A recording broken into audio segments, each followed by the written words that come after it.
Jean Aspen. And I'm Tom Irons. For a quarter century, we have made our home in the remote Brooks Range of Alaska. Building with whimsy and fantasy, we are artists. And at this point in our lives, we are now choosing to rewild our wilderness home and return it to the wilderness.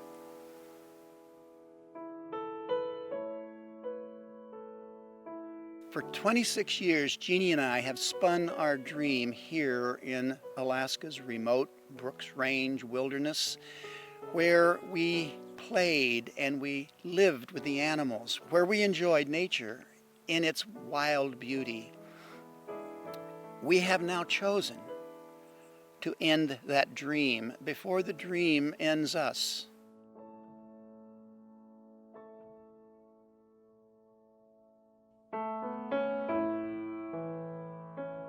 Our son Luke was 4 the first time we stepped onto this bench together. I had a dream of sharing this life with Tom and Luke because I had lived this life myself, both as a small child and later as a young adult. And I'd built a cabin in this valley when I was in my early 20s. So we took a canoe trip and we traveled the whole summer downriver and got to see my old cabin and talk about what it would look like for us to live here. But what really called us was one particular place. I don't think we'd even entered the conversation about coming here ourselves as a family until we stepped onto this bench. And it was almost as if the future was calling to us, as if we had always been here. I think that was such a magical moment for each of us. Luke and Tom sat down by our campfire and built a little tiny log cabin out of sticks. And we walked around on this bench and said, wow, there's dead standing trees here, and it's dry, and there's this beautiful creek, and this is where we could spend a year. Well, it turned out to be 25. We spent 2 years after returning to Tucson trying to raise interest and money to come back and do our dream. Money wasn't forthcoming. We had to commit. We sat down one evening right after Christmas of 1991 and asked ourselves, were we really going to do this adventure, or was it just a pipe dream? And we decided to make that commitment. We didn't have money because we were artists. We lived with very little, but we made most of the things we needed, and it took us a couple of years to put our outfit together before we returned. After we had committed, we found someone to come with us. We had wanted to have a third adult for safety's sake. Lori was the daughter of a friend, and she hadn't camped before. It would seem to be an unlikely match, but she was enthusiastic. She wanted to do this adventure. Who's Laurie? The young city girl that came with us in 1992 to build Kernwood. Oh my goodness. When I heard about it, when my mom was telling me that you had invited her to be a part of this and it wasn't the right time in her life, I remember hearing about that, and I just knew I just knew I was going to be going. I was hearing her talk about it, and I thought, it's not the right time for her. I'm going to go. And so when I called you all up and said that I'd like to if you still needed someone, and I love that you said, well, come down and spend the weekend and make sure we're compatible. And I thought, okay, but I'm going. I mean, I just knew.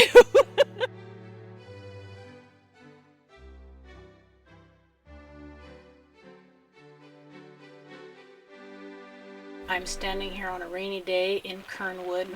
It's been a big part of our lives. Life is a creation. If you're waiting for it to turn out, it doesn't. It just keeps going. So we chose our own challenges, and I've never regretted that. I was 42, Tom was 46. He's 4 years older than I am. Luke was 6. And the 4 of us set off for a year alone of trying to make it, not knowing and not having any backup. There was no one to come and check on us. There was no way out if we got into trouble. Yeah. Behind us.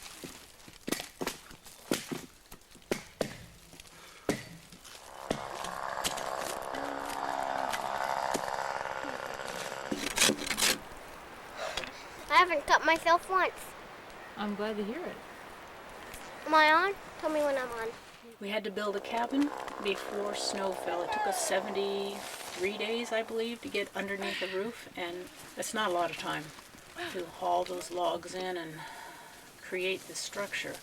However, the winter is the predominant season in the Arctic, and snow had fallen actually in the middle of August, so it hadn't stayed, but by the time we moved in the 1st of September, snow was actually sticking, and we were so happy to be out of our little tent. It was joyful to be able to create from our own imagination this playhouse.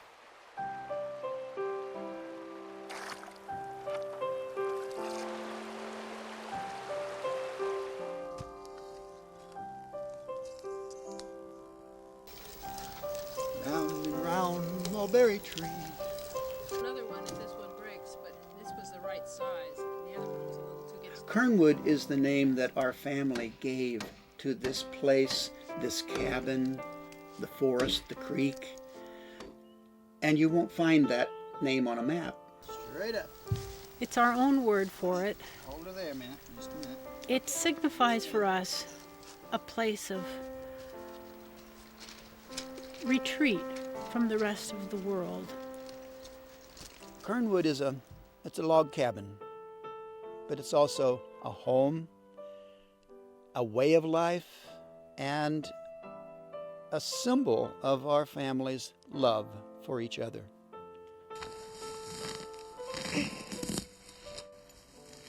I love you, Mom. That's the last one on that wall, isn't it? Yeah, it is. Oh, On good. that log. Yeah. Oh no, you got some. Oh, do I have a gift? Wood chopping, isn't he? Sure been splitting it up.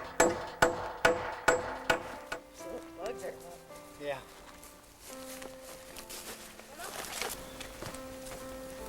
Got it. Yeah.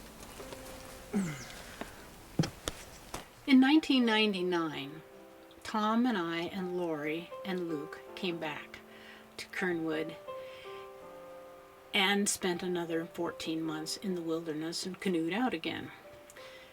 At that time, Luke was 13, and we wanted him to have the experience of being a part of creating this whole experience, not just the little kid. It has been an adventure in being present with the land and in learning from nature. We never intended to make our footprint here. We made a playful spot where the two of us, or the three or four, could enjoy one another and listen to the silence of this landscape.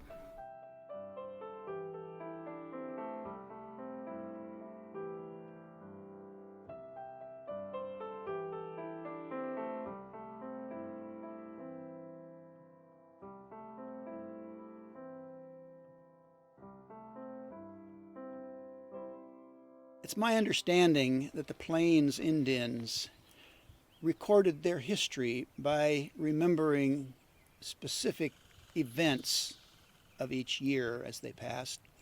And we've done the same thing sort of here at Kernwood.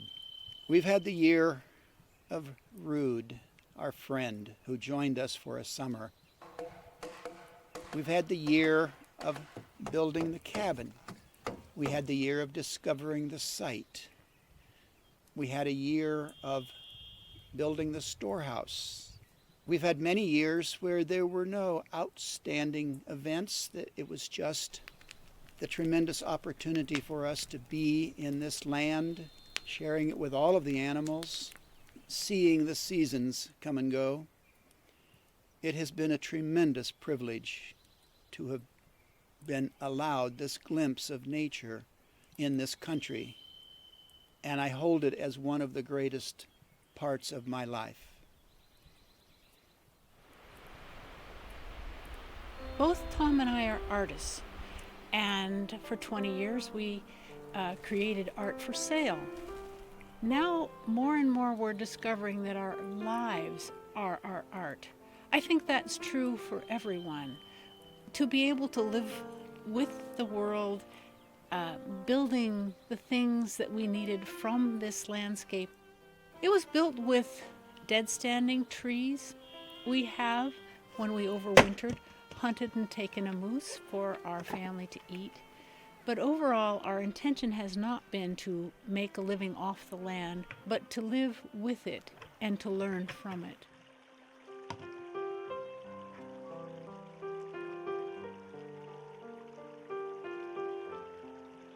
It was only as an afterthought and very late in our planning that we decided to videotape our first year alone. We actually had to borrow money to do it. We didn't have any intention of showing it except perhaps to share it with friends. But we just knew that it was something that was important, that we were doing something worth sharing. And this is the final documentary in a trilogy created about our relationship with a remote valley. Again, coming back to the idea that our life is our art. It doesn't come easy to sit in front of a camera in the rain, but it is what we have to give. Not that others are going to necessarily want to live in the wilderness, but everybody has a dream. Everybody has something that calls to their heart if they listen. And that's where your energy belongs.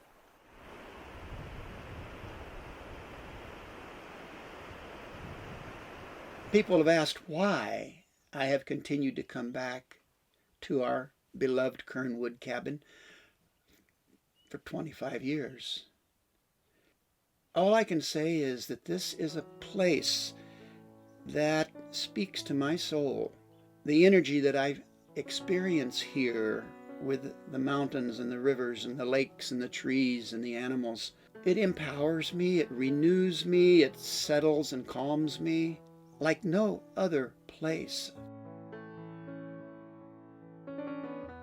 I think these 20-year jumps have somehow been critical. I don't know exactly in my life. Being here in 1972 and again in 92 and now in 2012, it's almost as if I have restarted life each time on a different level. That life is made up of many different lives.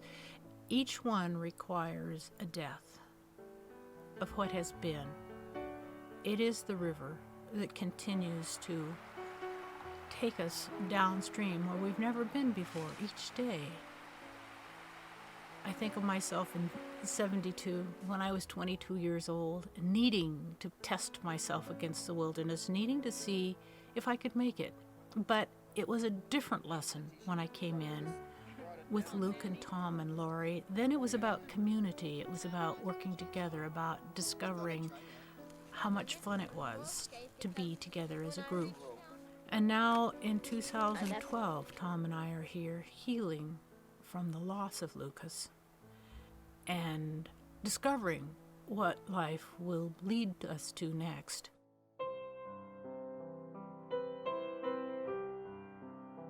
It would have been easy to simply fall off the tree like an old leaf when Luke died.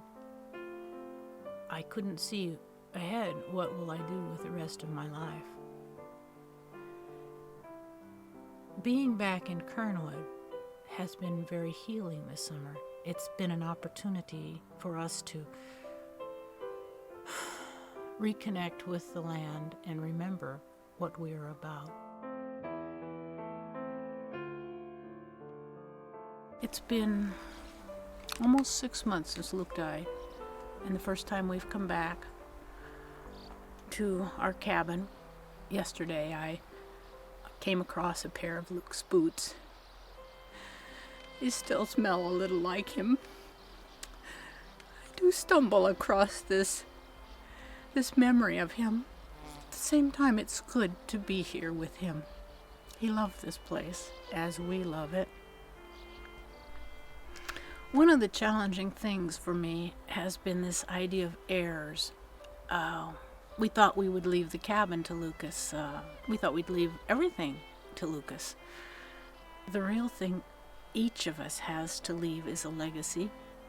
Hopefully a better path than we found. Something that will lead children into a better future.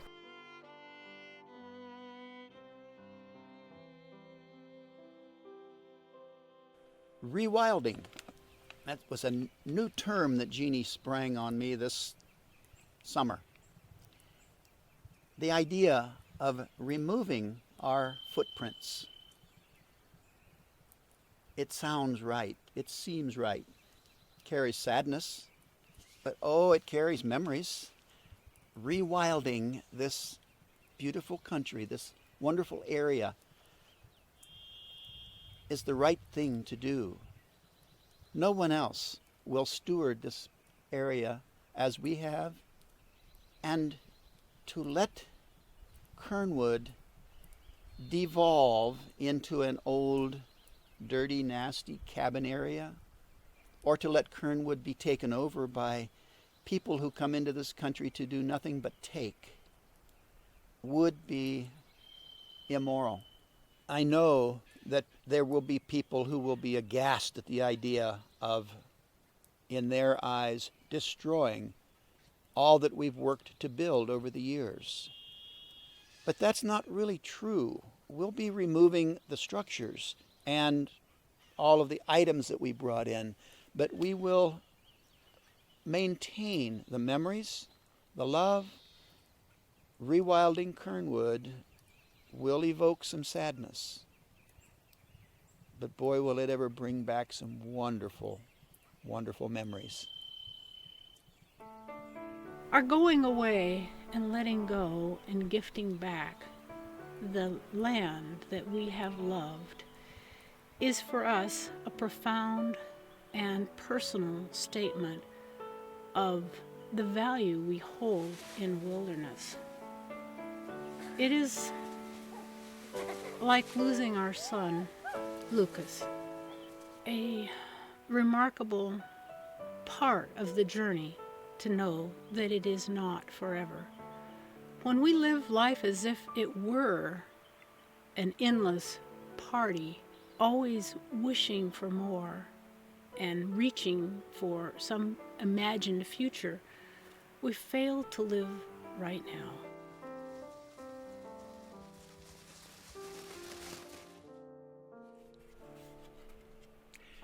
This is our first step towards rewilding Kernwood.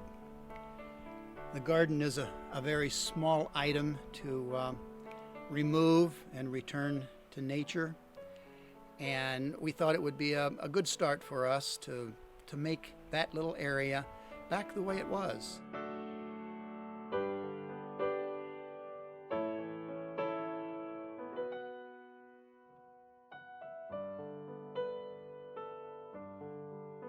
(2016) and we're back at the cabin. Tom and I have finally decided we are going to rewild. It's been a long process. We agonized over it for over a year, thinking in terms of what we could do. Obviously, we're getting older. Tom's 70 this year, I'm 66. And at some point, we won't be able to steward this area. Certainly, we believe that the most good may be accomplished by showing our process of release. Much as we think we can build up against the future and hold on to what we have, change is all there is. Behind me is our storehouse, which has made life safe, fun, and so much easier for us. This summer we have our friend Dave Lepton with us, and he is helping us take it down. So it's a poignant time of saying goodbye, but it's also a joyful time of being able to revisit and be grateful for the years that this building has served us.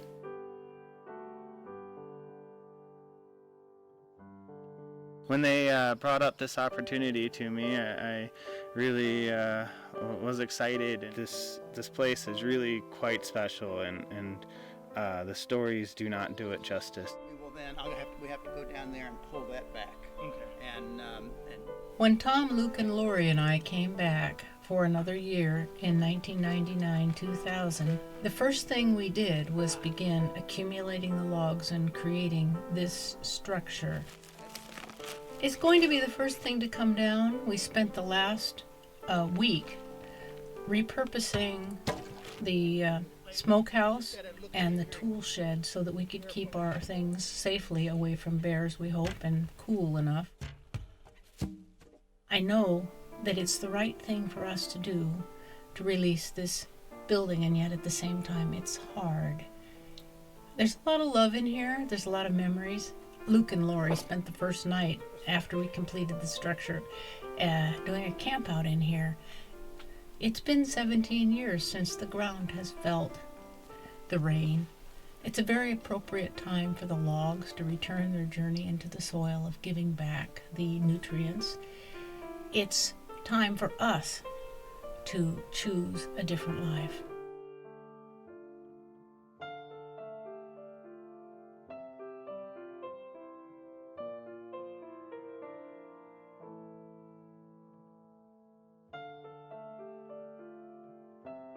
it was the second log cabin that I was ever a part of building, and I actually knew a little bit more than when I built the first one. There's a little more care, a little more expertise put into the construction. It's a very sound structure. But the most important part of it was that it was built with love and joy and celebration. It has served us well.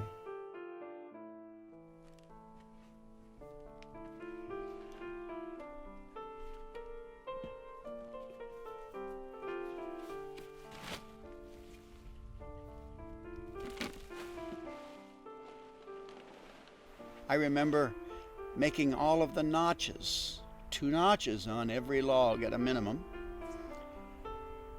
I remember the doweling, making the dowels and drilling the holes. I'm truly amazed at just how much moss this cabin contains.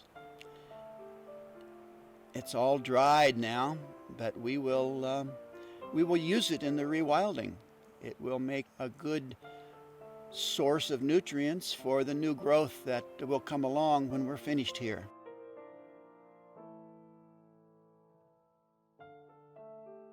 And I discovered that the big task to begin with was emptying it.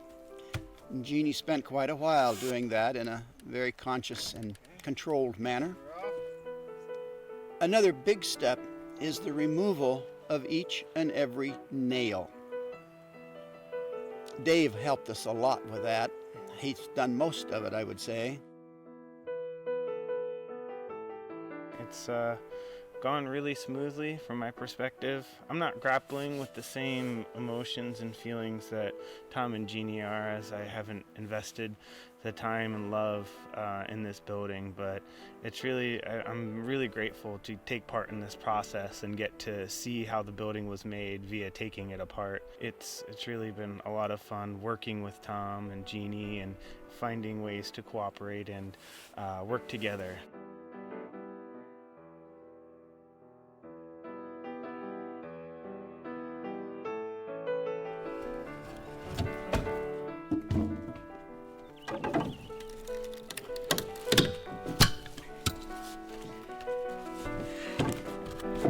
It's been a really good experience for me. Being able to shed the vices of technology and conveniences really is substantial, and it's really been an awesome experience for me, just getting to live out here in the majesty of nature.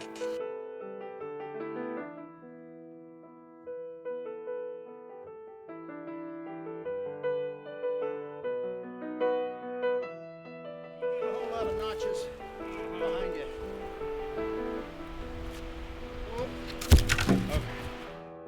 Dave was a wonderful blessing for us this summer. young and strong and willing. Hours spent pulling nails, moving logs, doing our bidding with a joyful heart.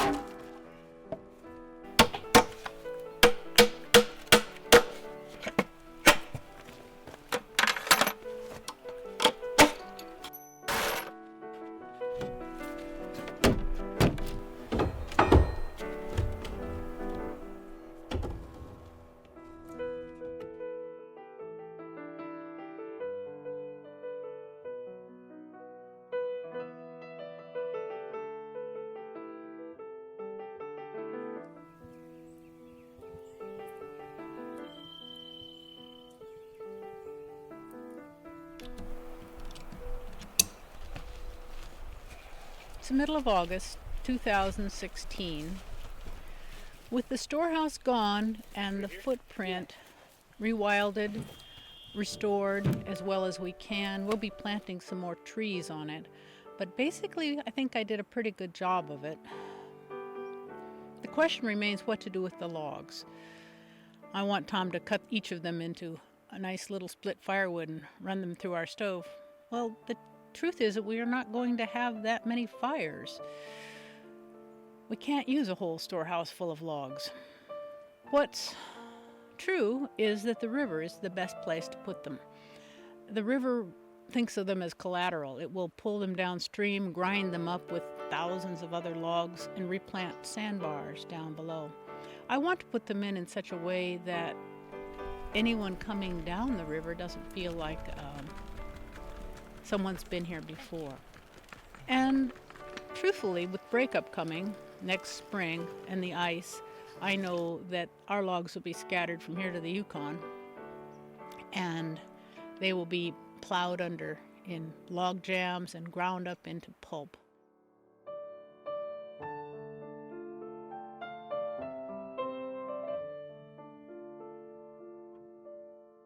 Well, we've been here more than a month, and Dave is gone. Tom and I are exploring what it looks like to live minimally. That is part of my dream, I think more than Tom's. But we're negotiating, which is kind of cool. We have a relationship where we can explore possibilities together. Right now we're in the process of building a little bunkhouse, which is taking more energy and time than I had originally thought. I thought, well, we have all these logs, and Tom has already made boards by hand, cutting them and using a jack plane. Now he could just cut them off and put them into the bunkhouse. But it's actually requiring a great deal of time and effort on his part. At the same time, what is life about? Life is a continuous process. It's a work of art. And by taking our time to create things, even though we know they will be destroyed in another 2 years, it is part of the process of who we are right now.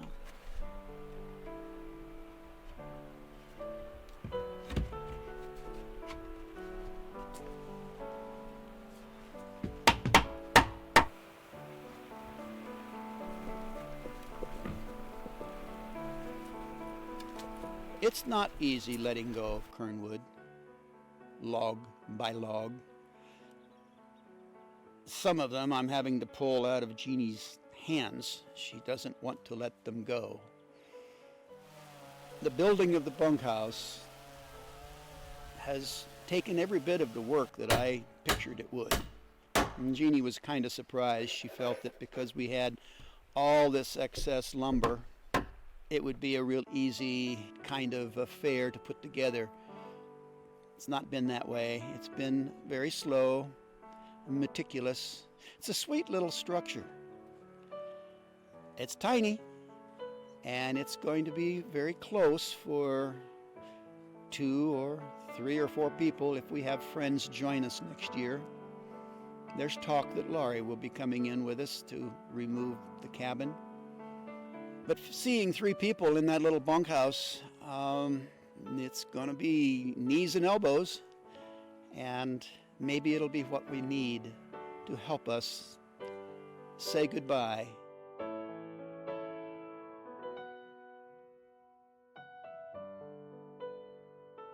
It's autumn 2016. It's been freezing nights here, even down into the teens. Our first project went quite smoothly of taking down the storehouse and revegetating the footprint. It was kind of an exploratory thing to see how the larger project of the cabin would go.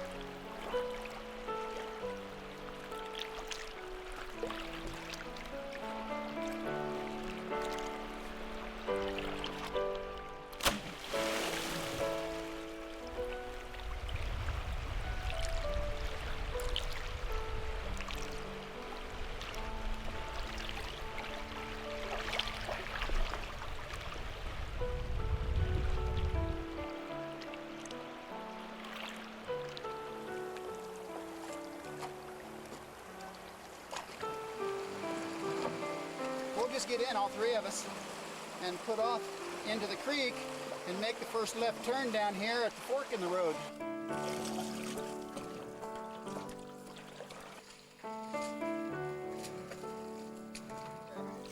That's a nice looking fish, Luke. And the first cast, too. Boy, I'm looking forward to eating some fish this summer. Hope he isn't still alive. You are.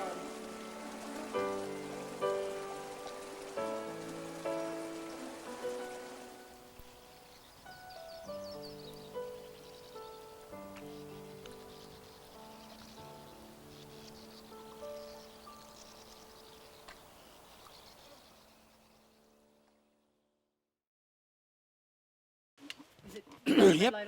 There's a red light. Oop-de-doo. All right.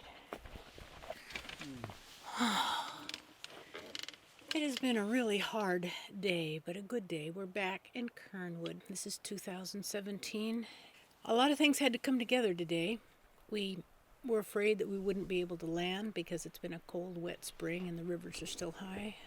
There's so many pieces to get together, and quite honestly, Tom is right. We don't have the stamina we used to have, but we're here. We got the cabin safe enough for us tonight. You want to talk? Can I? Did she mention that it was a long, hard day?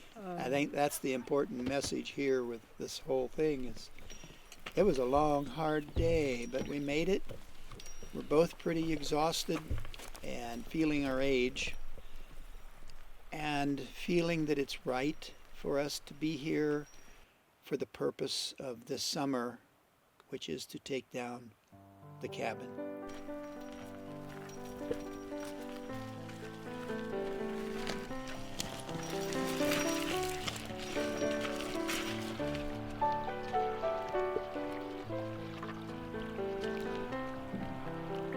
Well, yesterday, late in the evening, our friend Dirk flew in the Blue Beaver and hauled out an entire plane load of junk.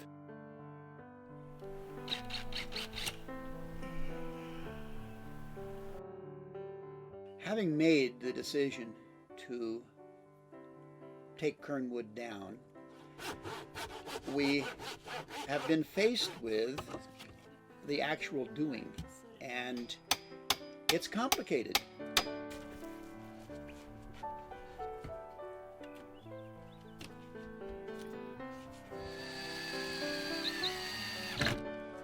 When Lori arrives, we plan on jumping into actually removing the cabin. She will be with us for 3 weeks.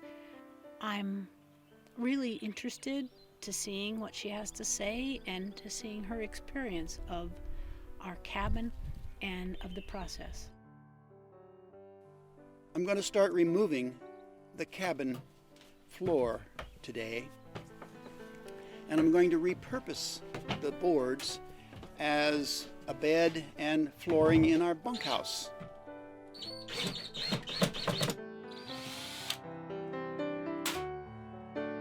The removal of every nail and every board and every shelf is a saying goodbye. And it's also a way of saying thank you to this land that has held us so close to its heart.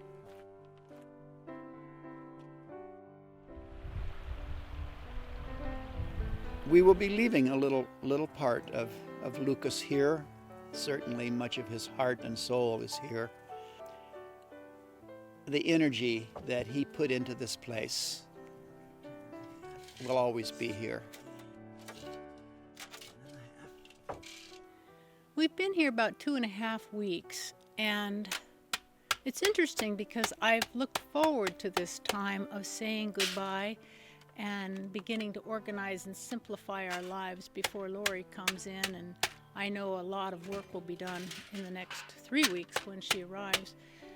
At the same time, part of me has been kind of stalled in an eddy. I hope to look at aging as another adventure. Certainly, I'm not the person I was even a year ago, and I realize that it is time for us to say goodbye. Ultimately, I have found that the 3 tools that help me in life are gratitude, compassion, and humility. All of my planning and machinations to try to make the river flow a certain way ultimately don't do any good. I can't protect even my own life. Those things I love will pass away. Everything does.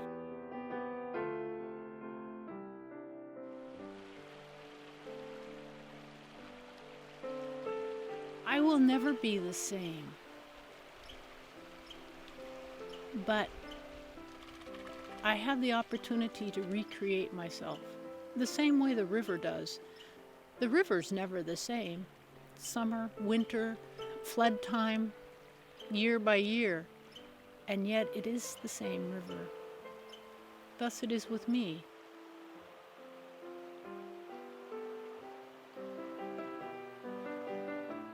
Well, today's the day that Laurie arrives. We'll be watching for her plane to land on our gravel bar that's covered with dwarf fireweed. It's the prettiest we've ever seen it. I get to do this again and again.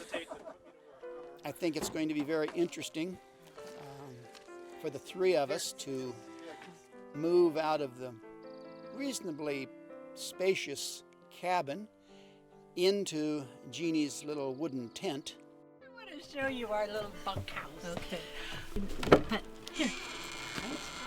Okay, now you're going to wait just Nice. Yeah.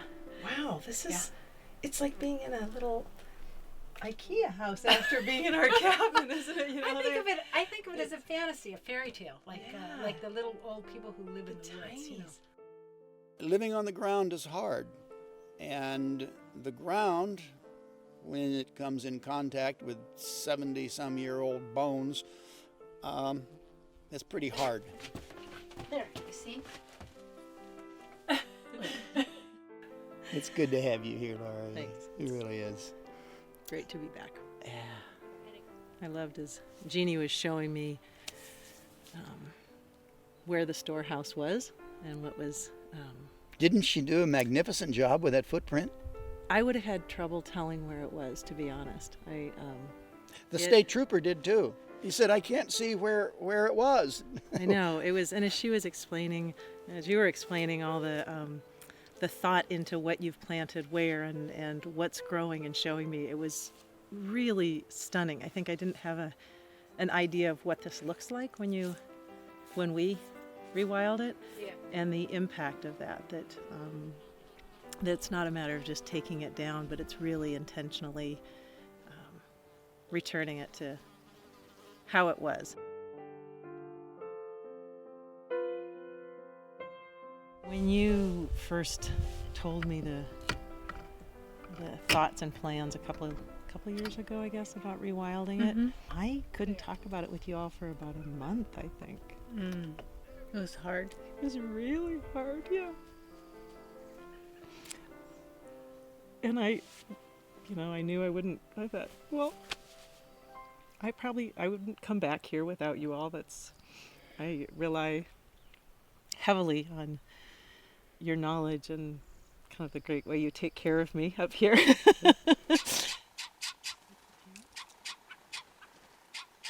This is a lot of letting go. I think the right choice. I love the idea and believe in that we should be cleaning up after ourselves and lessening our impact on the world. And I love this place. When I was flying over, first coming in, on the way here, I thought, okay, I am ready for this. I've made the shift and I'm ready to do this, and that felt right. And then we landed and I walked in and I thought, oh, I can't do this. And as we're talking about it and laying there at night looking at the ridgepole and the rafters and everything we so lovingly put together, there's the reality of, wow, we're going to be choosing to take this down. And I've been really aware that we make choices every day. And this one is really about living out our values, and that sometimes those choices are really hard choices, because every time you choose something, you're letting go of something else.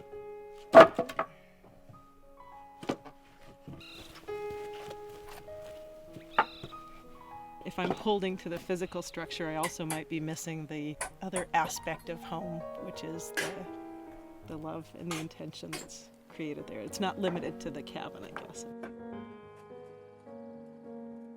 I think sometimes it's hard, oh, here's something I have, I want to hold on to it. I want to hold on to the cabin, because if I just hold on to it, that keeps something safe, and we don't hold on to anything.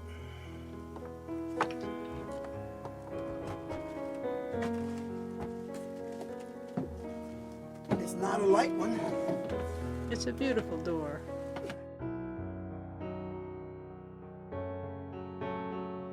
It was a really good day. We got a lot done. I think we're prepared to start tomorrow morning first thing with removing the sod. It's my goal to get all of the sod off the roof of the workshop. That's okay. Laurie and Jeannie are going to be removing the sod and handling them very carefully, and I'll be on the camera. Okay, this is a little bigger. It's still very light. Yeah. I'm kind of glad about that. I think the ones we start getting the grass are going to be heavier.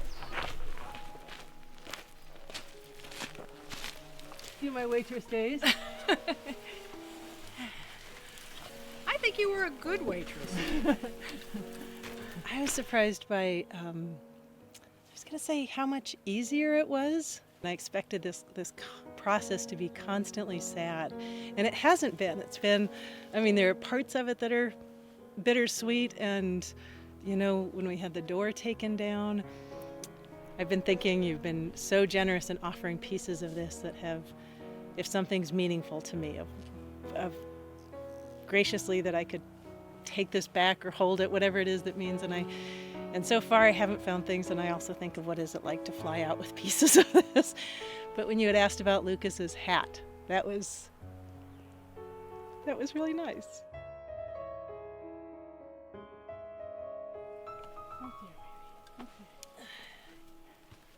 Had a lot of sod up there. You remember carrying the sod in '92? I do. We were talking, I have a different experience of it because I was too afraid to be up on the roof, so handing it up was very different. And That's why I asked if you remembered carrying it. So today we're going to be removing, first of all, the plastic roofing material, and then the rafters come down, and then we'll have to look at how to get the purlins and the ridgepole. And that's going to be a task unto itself.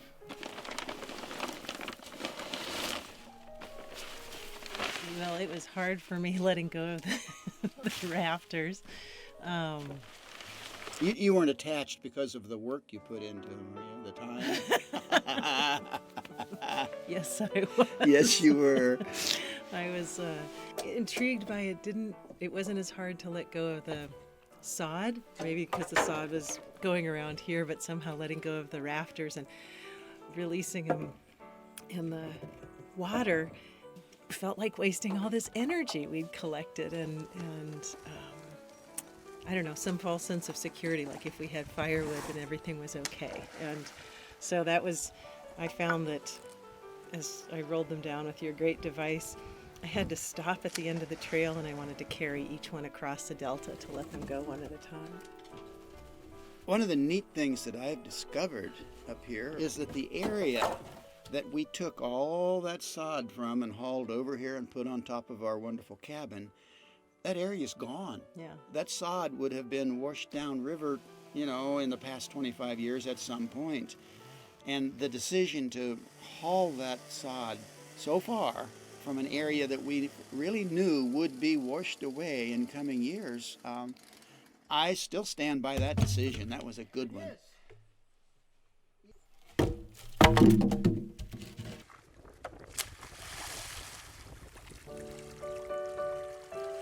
You're on. The photography is as much of a job. It takes more time than the taking down of the cabin. And that was true of building, too. We threw ourselves another loop when we decided to take it down in stages that didn't reflect the way it went up.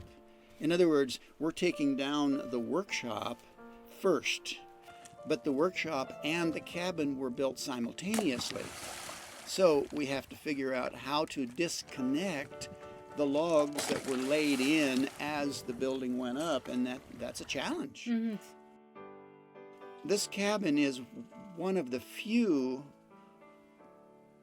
fundamental parts of our family. It helped shape our family into what we've become.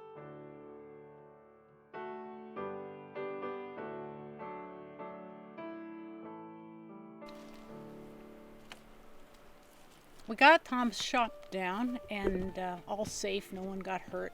I am very grateful for that. The coming down was not really as big a problem as I thought it might be. I'm still a little concerned about the main cabin because it's got this enormous ridgepole that's 12 feet in the air, and it took everything we had to put it up there 25 years ago. In all the thoughtfulness and planning and work of this, there's a lot of fun as well. The river's the other way. But the Highland Games are right here. Imagine me in my kilt.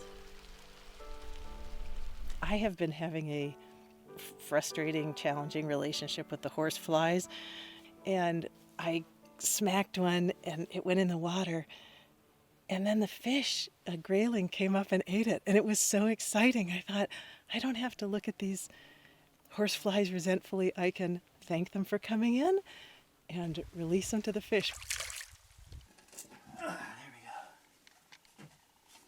When we found special logs, we were so excited about it. It was not common. This country is very sparse.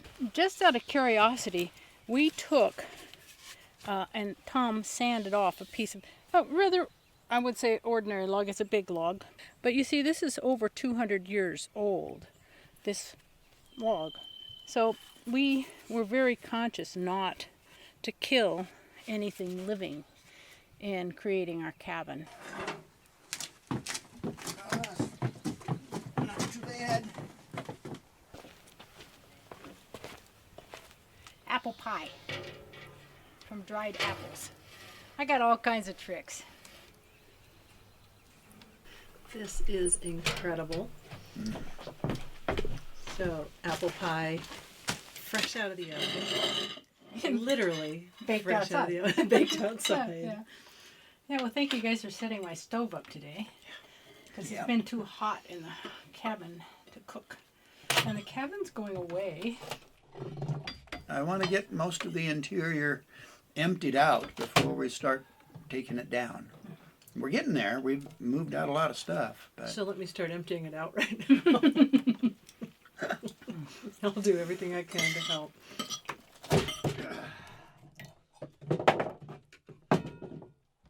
As we cleaned out the cabin, we have a few little things that have been there for 25 years. This is a paper chain that Luke made for Christmas in 1992. It's been hanging from our ridgepole all this time. The squirrel took off a little bit. There's this little paper chain. And we had 2 airplanes got knocked down by bears and put back up again.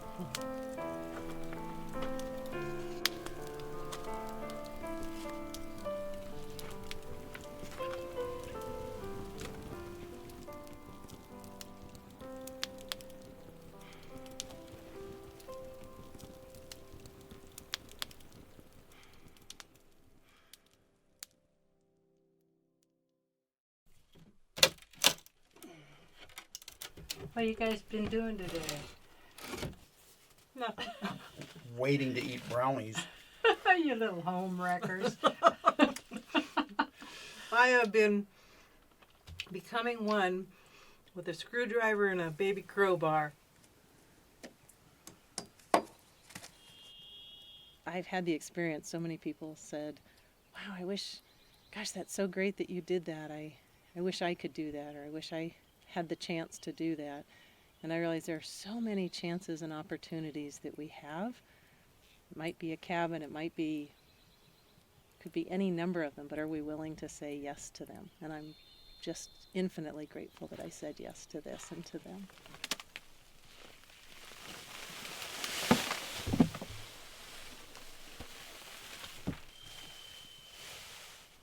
Coming down.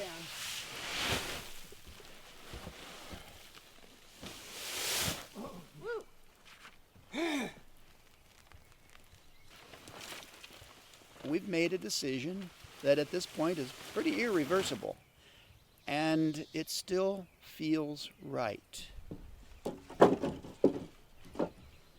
Nail free. And that's the end, folks, of that side. That was quick. So this is a chance for me to say some of the things that I just haven't taken the opportunity to say yet. And I am really grateful for what I learned from each of them and their mentorship and their generosity in sharing information and their life experiences. And more than just the mentorship, I am truly grateful for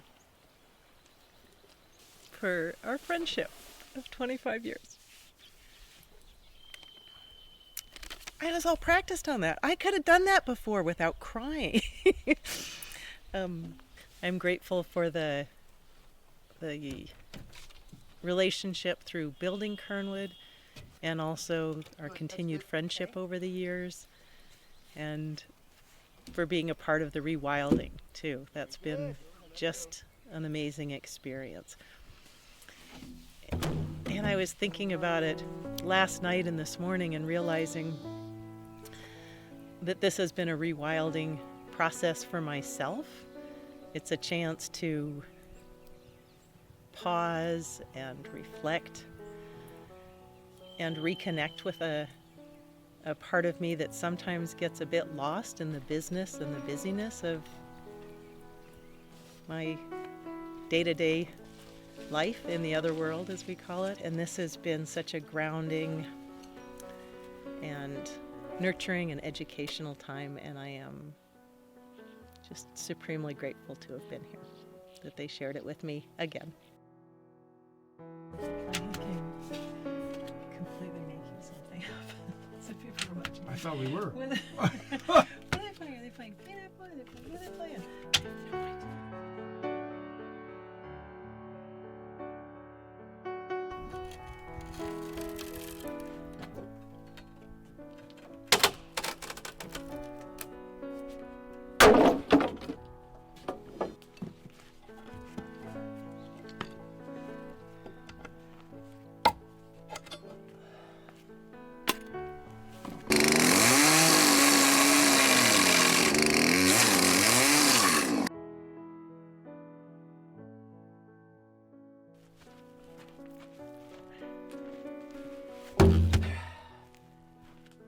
Bear down.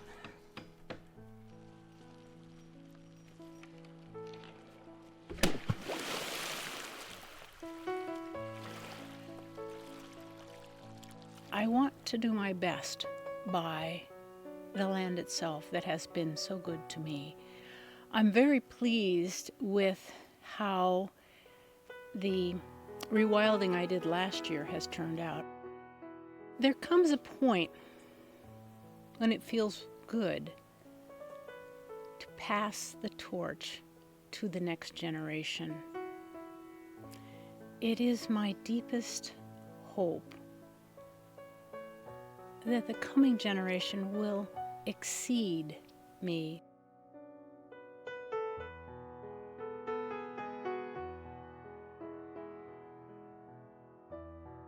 It was sad to have Laurie leave us.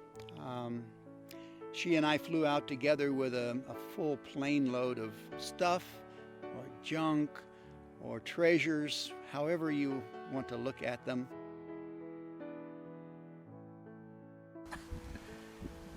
It's been a good long run here on this site. Yes, it has. Yes, it has. It was a lot of money and a long, hard trip to make, but it's what we have said we wanted to do. It wasn't about the money, it was about our keeping our word to ourselves and doing the best that we could. Returning to Jeannie pretty tired after a really long trip, it was kind of emotional to walk up the trail and see that there was no longer a cabin there waiting for me. The little bunkhouse is quite like a our gang clubhouse, and our gang right now consists of 2.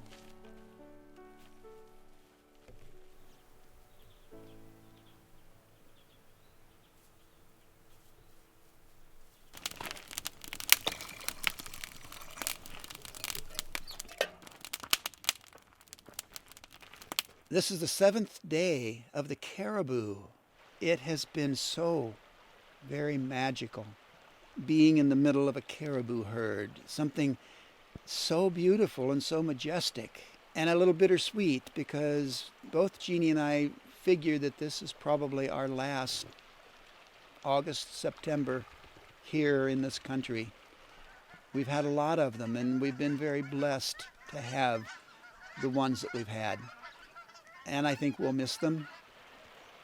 But all good things, they say, come to an end. And we're working hard to make our ending in this country the right kind of ending. Tom and I have completed what we set out to do this summer, and that pleases me a lot, even to the extent of lowering the tool shed so that it fits in here well. I feel very pleased with the many hours of energy I invested in integrating the sods back into the land. They look good, they're doing well. Next summer, our plans, if we're still strong enough, are to come in and remove everything else. It'll be interesting to see, and I hope we are physically strong enough to do this. It'll be the completion of a 3-year project. Whether or not we are also able to get in our little canoe and paddle down to the bridge, I don't know. That has been my fantasy. So we shall see what comes about.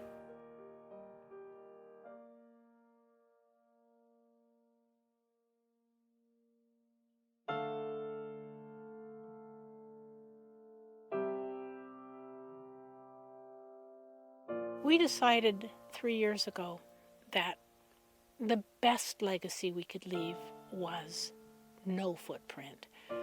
Other than our thoughts and our pictures, Kernwood will be gone by fall. I've been here now for 3 days. Dirk, our pilot, dropped me off. It was about 3 below zero that morning when we started out. Why am I here? Good question. I felt called to be here this spring. to say goodbye to a way of life that has been central to me since before I was born. I need to discover who I will be without Kernwood, who I'm going to become next. Dreams are living things. They evolve. And if you're sensitive, you understand, you feel in your heart when it's time to move on. This is our final year. Tom will be joining me when the river is free of ice.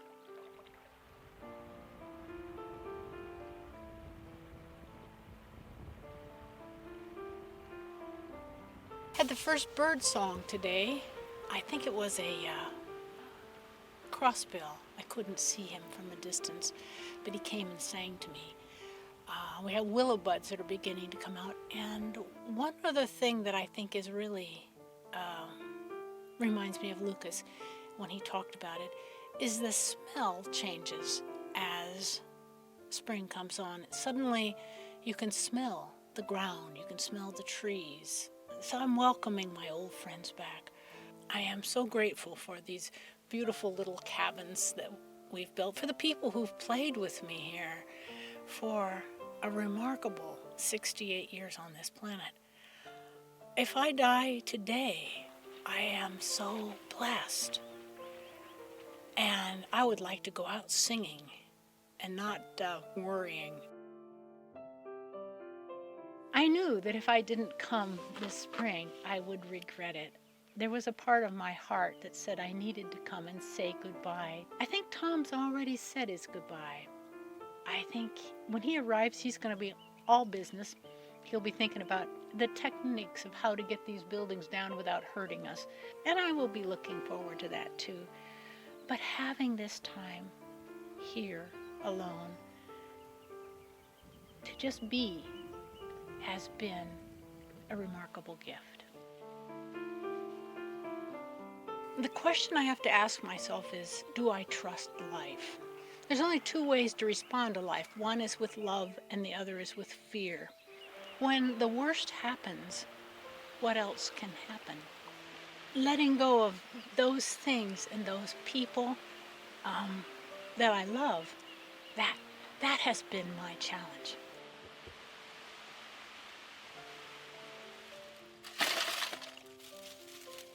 Ultimately, life is always changing. It devolves out from underneath us. And if we don't take those subtle clues from the universe, we end up suffering, whether it be our job or our relationship or our very lives. There comes a point for the closing of the act. And that is what is happening now at Kernwood. If I had one thing I could say to the children of tomorrow, that is to take your fear under one arm and go ahead and jump. Embrace your passion. Take the rough road. Take the chances. Because life is short, and the ultimate end is that you die. And to not have lived, that's the real tragedy. We want our children to be safe, and we teach them to choose boring and repetitive jobs that don't fill the needs of their soul, and they live with a type of spiritual hunger.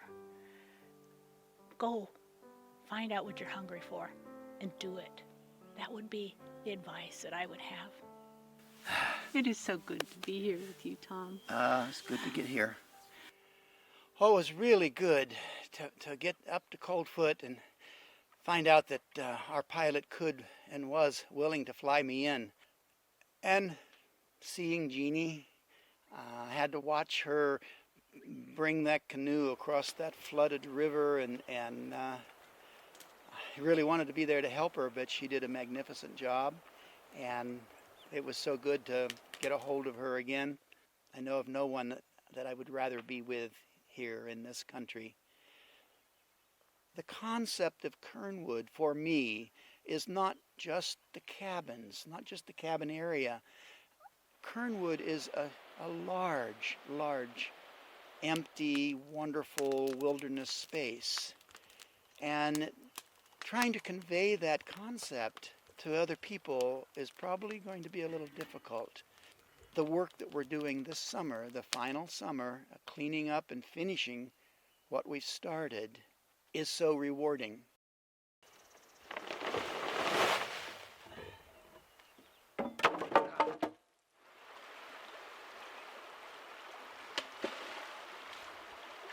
We were very careful to only use water-based paint and non-toxic paint, but we don't want any paint in the river. So those are the things that he's splitting to burn right now. It was a surprise to me to discover that the easy part of taking down that tool shed, the hard work wasn't in taking it apart and pulling it down. What took time and energy was the removal of every nail, every metal pin that we used to pin it all together. That really took a lot of energy. And then, of course, the taking down to the river all of the logs and all of the lumber that did not have paint. Well, the tool shed is down, and we're getting ready to plan our next step. The way I see it now, we're going to take down the porch, the bakehouse porch first, and that is a very complex interwoven structure. We'll do it wisely, and we'll do our best to get it on video, but there's no promises, folks.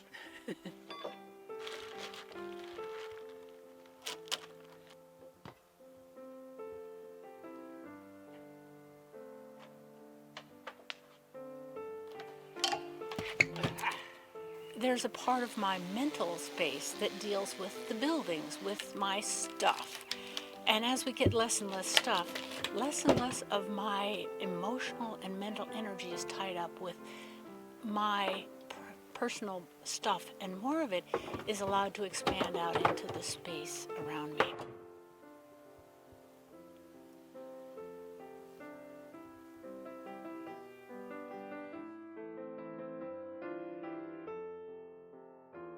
The replanting of the sod for me is always a work of art in collaboration with the land. So a lot of what I do is, first of all, lay a basis of wood into the ground, and then cover it with dirt and with moss chinking. It's quite labor intensive. I do a lot of it on my hands and knees. And when I'm done, it gives me great joy to see the plants settling in, actually doing better than their neighbors, because this is a very dry and rocky bench. It doesn't hold water.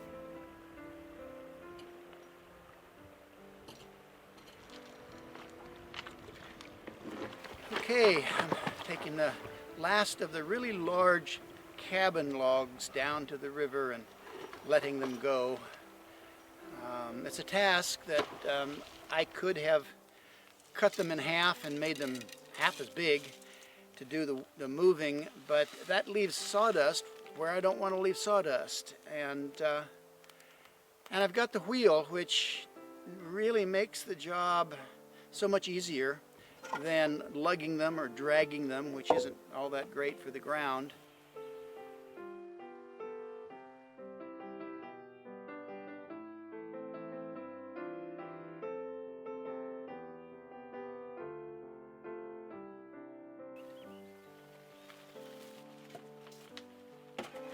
One subwall done.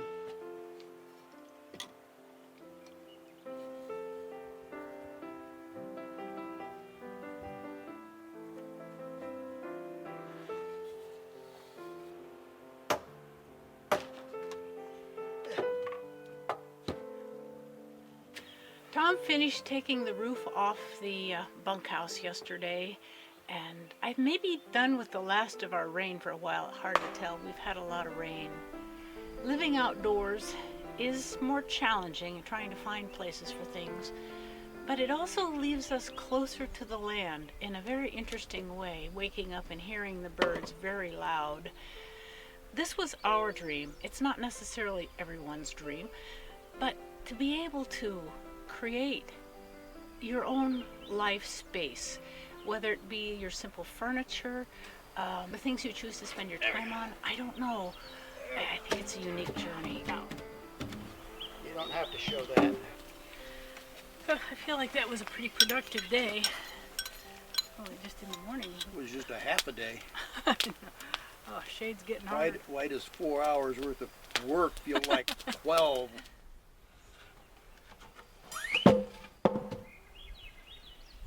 Down. It's almost July and the river has remained high. We've gotten rains every afternoon and sometimes pretty hard rains. We have a little tarp set up near our table and we huddle underneath it. The rain sometimes comes from both sides. We end up standing in a tiny square together. So it's not been a totally comfortable time. Both of us have chronic back issues, but mine has been acting up to the point where I can hardly walk by late afternoon. We've talked about me going out with Dirk when he comes in for to get our supplies, probably on the 1st of July. We're not certain.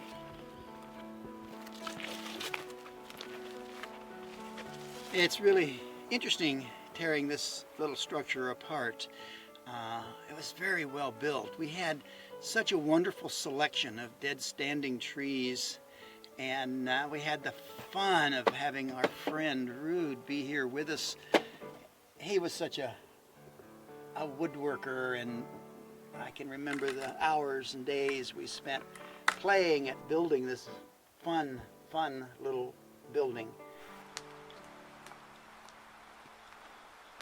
We are down to our last smokehouse structure, and the puzzle is coming together. We had a discussion yesterday about our various goals.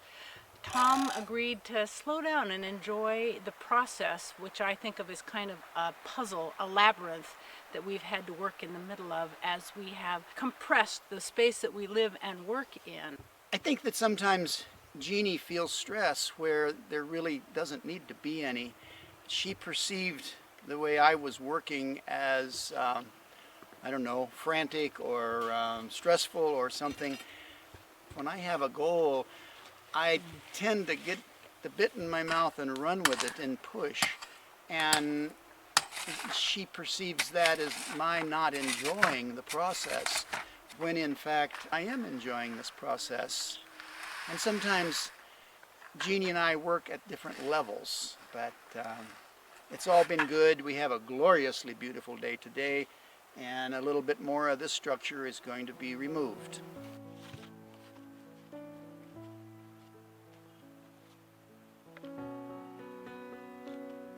Tom and I moved down to what we call our old camp. It was where we started in 1990 when Luke and Tom and I came and camped here. We've been working very hard the last month, taking things down.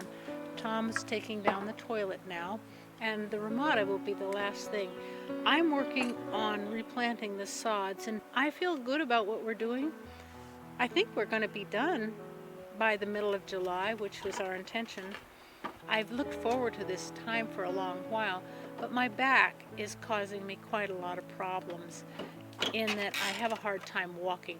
Many times I'm okay, but then suddenly it will become an issue and I can just barely limp around. Today was one of those days, and it leaves me feeling weary because pain is hard.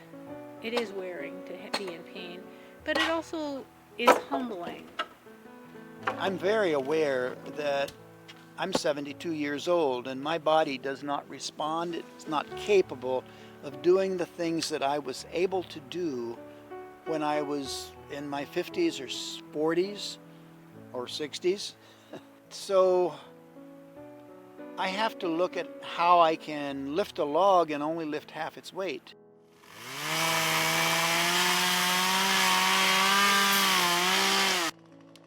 I kind of feel like that last cut I made was a milestone, quite similar to when we laid the first sill log on the cabin all those years ago.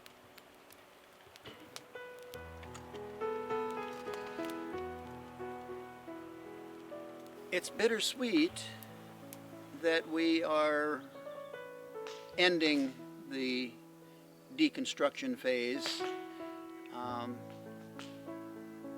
Very mixed emotions. I came in here this third summer with the intention of completing our stated goal of removing all of our structures. And I had a pretty good fear that my back would not hold up, that I wouldn't be strong enough or have the stamina to do what I knew that I wanted to do and what I had said I wanted to do.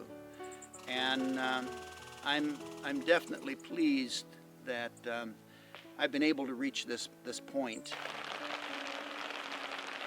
It's now mid-July, and Tom and I have completed taking down all the structures, and we are in the process of replanting the last of our footprint here.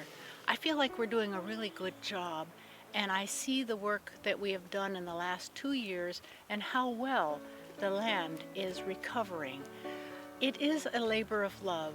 We hope with our hands and our love to bless this land as it has blessed us. There's never a good time to say goodbye, so I do it every day. I say goodbye, and that allows me a sense of presence and joy that I would miss if I just looked at it as one more day to get things done. Yesterday, Tom and I finished rewilding Kernwood. It is a very poignant moment for us.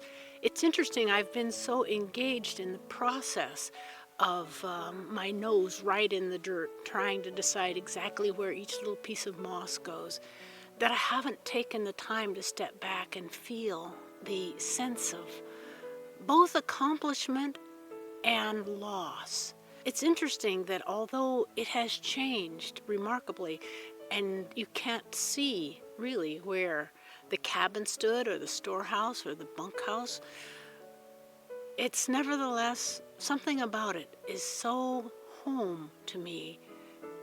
It's very hard to leave. We will be leaving. We have made the decision that we will be going downstream in our canoe. After all of our thoughts about backs and shoulders and cold and old age and danger, we made the decision that our hearts still call us to go downriver. Overall, I look out at that wonderful, glorious, living river, and I want to go. I want to see it one more time. So I'm willing to take that risk. I look around at the rewilding we've done. 3 years on my knees, planting little pieces of moss and putting trees back. And it brings me great joy. No one may ever see this place. The land itself probably doesn't care that I did such a conscientious job, and yet it matters on some deep fundamental level that I had the integrity to do it, Tom had the integrity to do it, and we followed our hearts. As it is, we leave wilderness for another generation to come along and say, nobody's been here before. This is their adventure. This is their time. And I am so grateful that I had mine. And of course, it's poignant letting go. And it is, there's a sense of loss in saying goodbye. Tomorrow, we will rewild the trail so it's difficult to find this place. And we won't be coming back. And so now, with the completion of the rewilding that we began 3 years ago and completed yesterday, we say goodbye. I say goodbye again to something that I truly love. We wanted Kernwood to go back to being wilderness, and we did it. It's beautiful, and we're very proud of ourselves. We're very pleased with the work we've done, and we're really tired. It's been a long, hard summer for both of us. The removal of Kernwood has helped me come to a realization that what happens doesn't matter. It's all about accepting what comes my way and being good with whatever the answer turns out to be. It's going to be okay. We won't have this life anymore, but we will make a new one. And throughout the 28-year experience of this country, I feel I have been so blessed. This is a wonderful, beautiful place, and it's been returned to what it was 28 years ago, to the best, to the absolute best of our ability.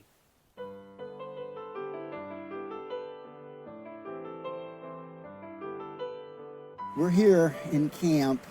We made this little camp last night up just above the river on a cut bank.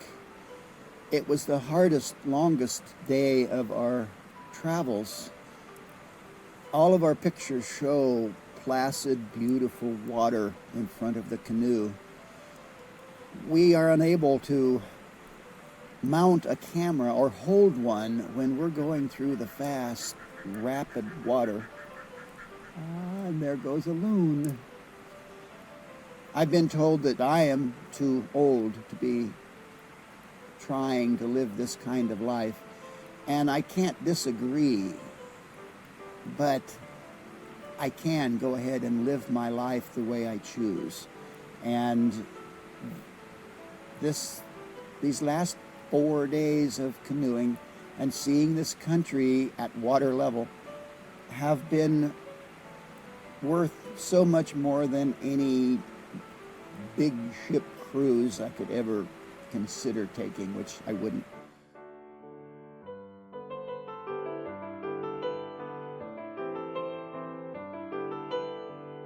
It does fulfill my sense of wanting to complete the way we started this journey, of being able to go out of the country as simply as we came into it.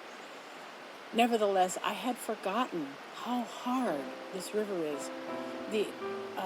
We went from rapids that were simply rapids to ones that were strewn with boulders, and sometimes there's just no way to figure out a way through it. It's a maelstrom of chaotic water that, with the wind blowing upstream, we've been paddling hard into the wind for 4 days, and we come to shore and feeling beat up, and finally made it a place that we could land.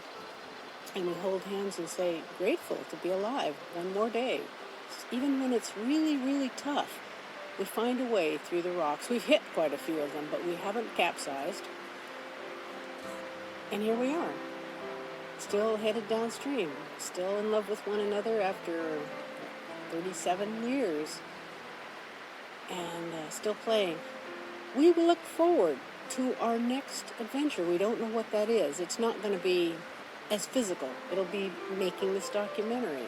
It'll be sharing our lives with other people. It'll be building a garden in a community where we live.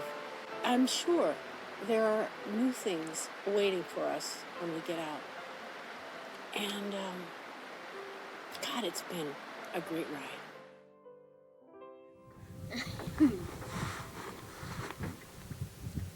We've come a long way, guys. Yeah, we have. Goodbye, river, and hi-ho, civilization! Pizzas!